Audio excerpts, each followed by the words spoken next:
Ötən gün Azərbaycan Milli Elmlər Akademiyası əməkdaşlarının Şəhidlər Xiyabanını ziyarəti zamanı əməkdaşlardan birinin Azərbaycan Milli Elmlər Akademiyası prezidenti İsa Həbibbəyliyə çətir tutması sosial şəbəkələrdə müzakirələrə səbəb olub. Məsələ ilə bağlı İsa Həbibbəyli manşetazı açıqlama verib. O heç vaxt çətirdən istifadə etmədiyini bildirib. Evimdə də çətirim olmayıb və hazırda da yoxdur. Dünən Şəhidlər Xiyabanında çətirsiz və papaqsız gəlmişdim. Hava küləkli olduğu və qar yağdığı üçün əməkdaşlardan biri mənə yaxınlaşaraq həm özünün, həm də mənim başıma çətir tutmuşdu.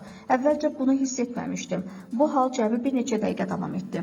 Ziyarət boyu başı açıq və çətirsiz olmuşam. Dünən tədbirdən sonra dərhal AMİA'nın saytında və Azərtajda yerləşdirilən fotolardan da əyani şəkildə görə bilərsiniz. Mən işçiyə mənə çətir tutması ilə bağlı hər hansı bir söz deməmişəm.